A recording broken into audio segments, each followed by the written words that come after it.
Hey guys, what's going on? I just got out of Clown in a Cornfield and I just wanted to do a really quick spoiler-free review on it. So I've been looking forward to this one. You know, it's a slasher, it's right up my alley. The trailer looked pretty good, you know, even though it does give away a few scenes clearly again. I don't know why they always do that, but you definitely know what's going to happen because of the trailer and whatnot. But anyway, so this movie, I didn't realize it was based on a book. I found that out very recently, and that there's more than one book and stuff. But it started to make sense to me because I found like this movie, it had very little solid character development. Like it sort of showed you these characters a bit and a little bit about what they're about, and then they just dove into these huge, you know, relationship, deep stuff, you know, where you're going, how did we get there, you know, when it's like I feel like I just met you and we did a few things and then it's all this deep stuff, right? And I feel like a whole bunch of the movie is like that, but maybe that makes sense considering it's a book, because it probably needed like 3+ hours at least just to go through.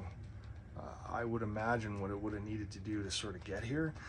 I found a lot of it was fairly predictable at times, which is too bad. Sometimes, actually a lot of times, the dialogue was a little, it wasn't the best.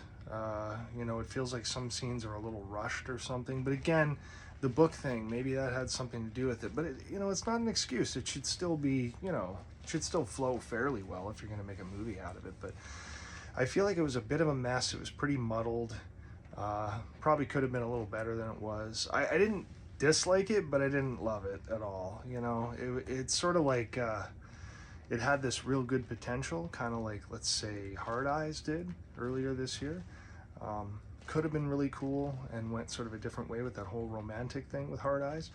With this one, I feel like it could have been really cool too, and it got a little out there and really deep, like I said, and I don't know where that came from. So it's kind of messy and muddled. But I mean, honest to God though, without giving anything away, it's still a good time. So I mean, if you're into slashers and stuff, and you know, you want to watch something that's kind of trying to parody a bunch of the popular slasher movies these days, you know, like Scream and It, and you know, maybe a little bit of Terrifier, even though it wasn't anything really like Terrifier at all.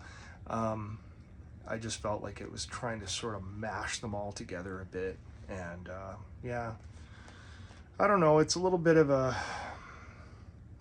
it's kind of in the middle, I guess, for me. I mean, I don't know if I could even give it a 7.